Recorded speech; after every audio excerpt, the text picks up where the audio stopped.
Car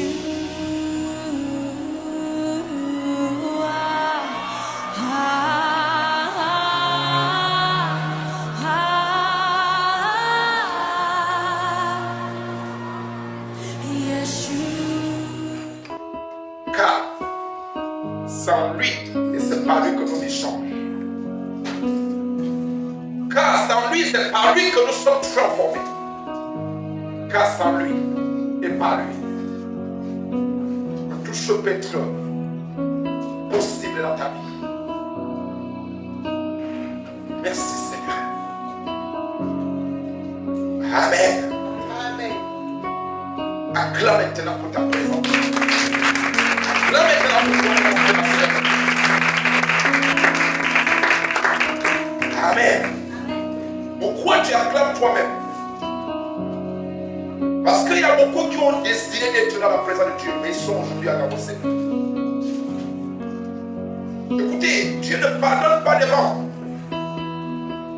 On ne prie pas Dieu devant, il lui dit pardonne-moi. Non, cette prière ne passe pas. Dieu laisse l'homme, Dieu te laisse le temps sur la terre de réfléchir, de prendre une bonne décision.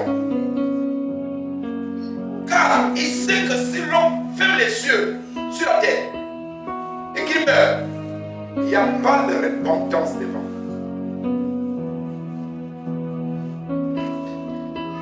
Ce que tu as fait dans ta vie sur la terre, la manière que tu as vécu, que tu as marché sur la terre, c'est ça que tu vas aller simplement payer.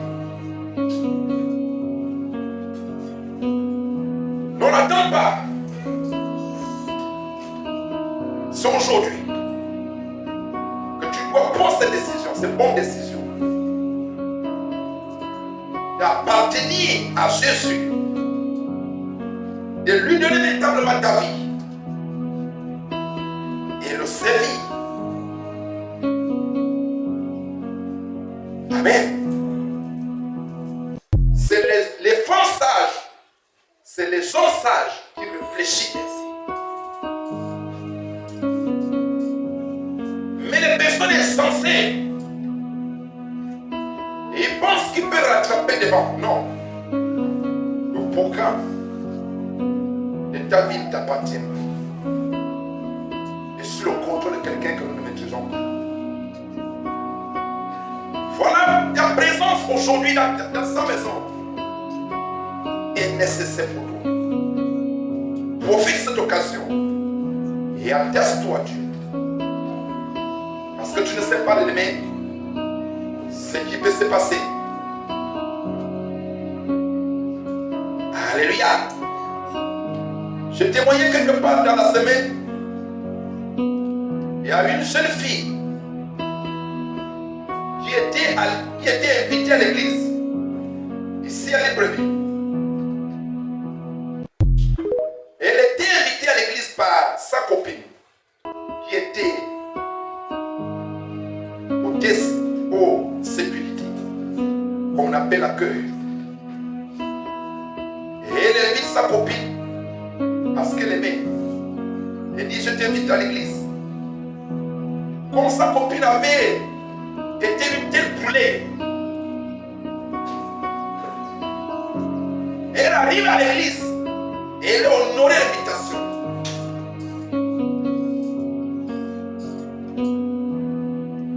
Mais elle pensait que c'est sa copine qui l'invitait en tant que l'homme ou en tant qu'un être humain. Mais elle n'est pas sûre que à travers de sa copine, c'est Dieu qui était derrière sa copine pour la sauver. C'est ça que vous devez faire attention quand quelqu'un t'évangélise. Beaucoup, ils repoussent. Alléluia. Et la fille là, elle rentre à l'église. Vous comprenez ce qu'on dit souvent quand vous rentrez ici, vous arrêtez le téléphone. Et qu'est-ce que la fille faisait? La fille avait son téléphone ouvert. Étant dans la présence de Dieu. Et elle a en train de se communiquer avec son copain qui qui était dehors le païen. Une boisson au sumo. Et c'est comme ça que ça s'est passé à l'église. La parole est en train de passer. Et la fille répond à son copain, je suis à l'église. Il dit, pour aller faire quoi à l'église? Je sais que toi et moi on a rendez-vous. Aujourd'hui à telle heure. Tu es parti faire l'église. Non, c'est ma copine qui m'a. Sors de l'église. Je suis déjà dans le lieu de rendez-vous.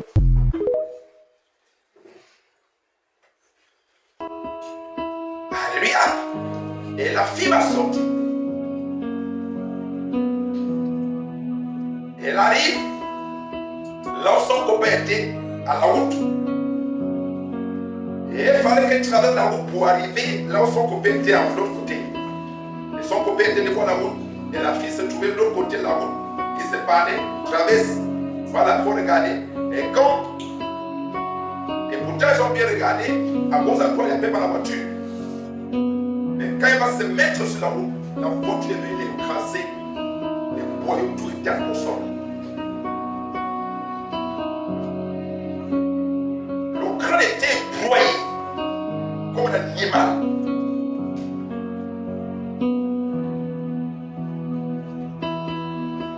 Et sa famille sent qu'elle était invitée par sa copine à l'église. Et on signale qu'il y a encore un accident terrible qui vient de se passer. Ça s'est passé à plein ciel.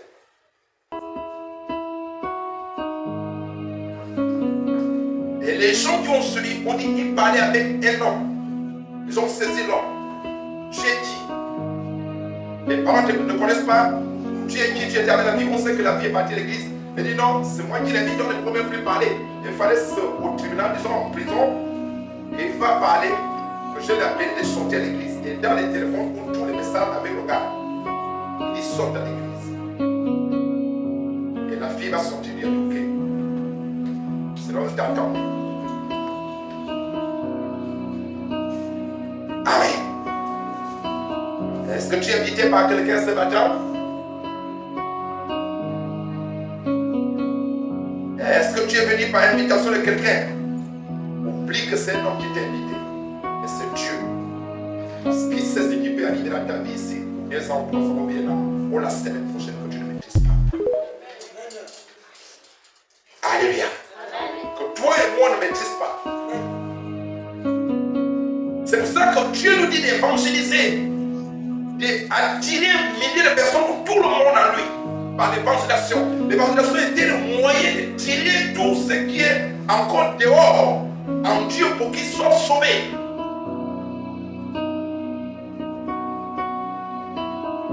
Parce que c'est que si tu meurs sans avoir de bonnes relations avec lui, tu vas à la perdition qu'on a peine à faire.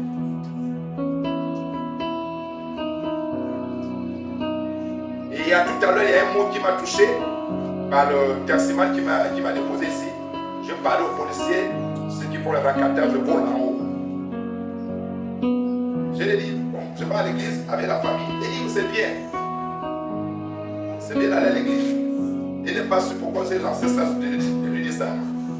C'est pour lui dire que toi tu es là pour voler de l'argent. Va à l'église. Va à l'église. Il dit non. Moi je suis dans la religion. Mes parents ont laissé la religion, moi je danse le boutique.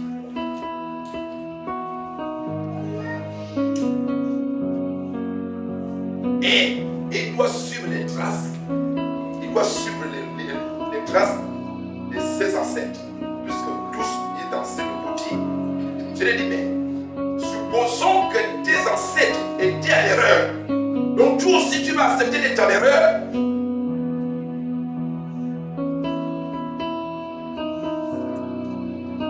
Maintenant quand on termine le testament de parler avec lui, parce qu'il a arrêté le testament.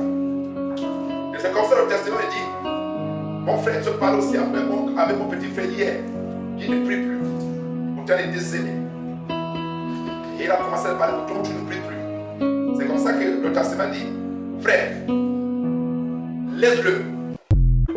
Si l'enfer était créé aussi que certaines personnes doivent être là-bas. Dieu n'a pas créé l'enfer pour rien. Il y a certaines personnes qui doivent être aussi là-bas. Dieu n'a pas créé l'enfer pour que l'enfer soit vide. Non, Dieu a créé l'enfer pour qu'il y a certaines personnes qui sont sur cette terre. il doit être aussi en enfer.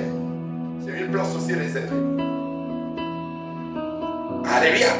Est-ce que tu es dans quelle voie? Donc c'est ça. Donc c'est pour te dire que dans la présence de Dieu, quand tu rentres dans l'église, quand tu rentres dans la présence de Dieu, concentre-toi. Sois sincère, sois sérieux. Ça, ce que tu as fait à la personne que tu ne connais pas.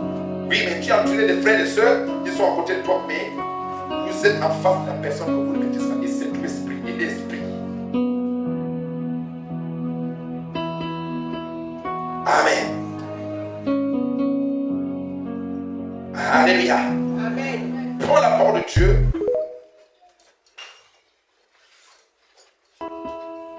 Merci Saint-Esprit de nous conduire ce matin, de nous parler, de nous transmettre le message venant du ciel, du trône, majesté divine.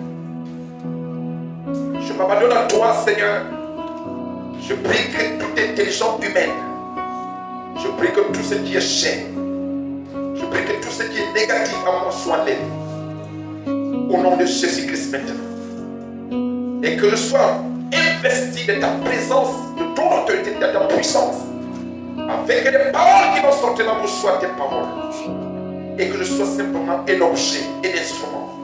Que tu vas s'incarner. Pour parler à un homme, pour parler à une femme, pour parler à un cœur, pour parler à ton peuple ce matin au nom de Jésus-Christ. Et que ces paroles impactent leur vie spirituelle, impactent leurs âmes, impactent leurs pensées, et impactent leur corps, pour les attirer à toi au nom de Jésus-Christ, pour qu'ils se répandent et qu'ils soient sauvés, et que tu les bénisses au nom de Jésus de Nazareth. Et que toute présence d'ennemis dans cette salle, de toute distraction que l'ennemi va créer, que ce soit utiliser les enfants, que ce soit utiliser les uns et les autres qui sont ici, que cet esprit de distraction soit maintenant expulsé par la puissance de cet esprit dans cette salle maintenant. Au nom de Jésus-Christ, que cet esprit soit condamné éternellement dans le monde des abîmes des ténèbres. Et que cette salle soit vestie de ta présence, de ta gloire, de ton feu Elohim et des armées. Au nom de Jésus-Christ Nazareth. Merci d'être présent. Amen. Amen. Amen. Revenons sur notre frère. C'est notre frère Matthieu. C'est notre grand frère Matthieu. Amen. J'aime ce message.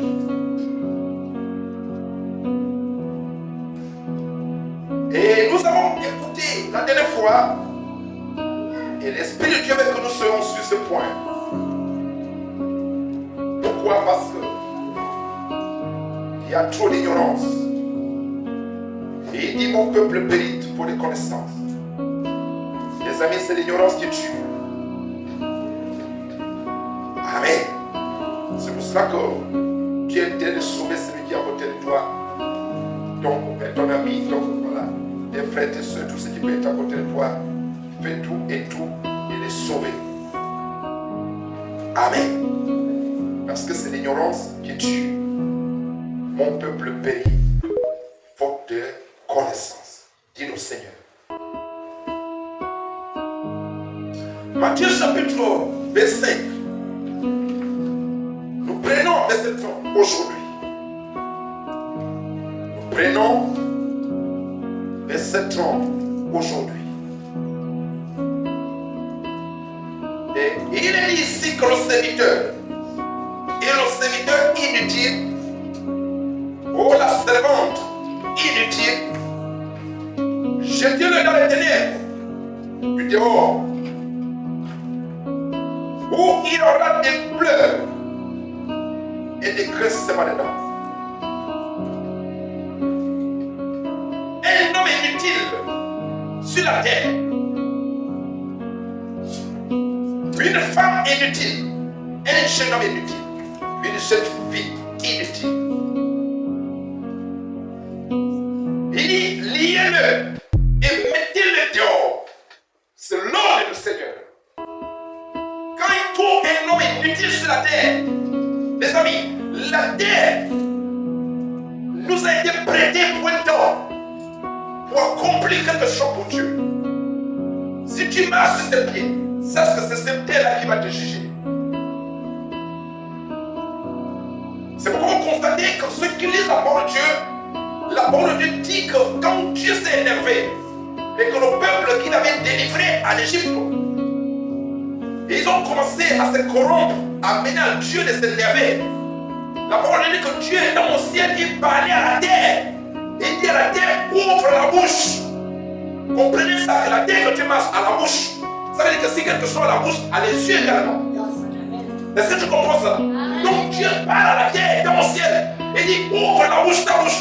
Et avant moi, tous ces mots qui sont révélés à moi, automatiquement la terre obéit. Et la grosse bouche de la terre s'ouvre. Et des milliers de personnes tombent et la terre les a avalées, conçues. Écoutez bien ça. Je prie que Dieu t'aide. La terre que tu marches là, c'est la ton ennemi aimé. C'est pourquoi Dieu, avec lui, il est stratège. Beaucoup de gens pensent que quand ils vont mourir, ils vont monter devant Dieu et on reste peut-être Dieu aussi, tu vas là, tu vas voir, je ne sais pas, un cahier. Non. Nous sommes entourés de témoins. Nous sommes entourés de témoins qui vont se présenter devant Dieu. Oh, que Dieu va utiliser. Que maintenant l'homme est venu, ou que cette femme est venue à moi. Vous allez le juger. Et la terre va se présenter. Et dit, marchez sur moi. Voilà comment il s'est comporté. Et voici cette trace. La manière qu'il marchait. La terre commence à présenter les endroits et les lieux et comment tu t'es comporté sur la terre. Voilà comment tu dois faire attention. Et ces choses viennent parce que nous sommes ignorants. Et comme la parole de Dieu dit que c'est l'ignorant qui tue. Quand nous marchons, la terre est notre témoin. Voilà pourquoi il dit un homme est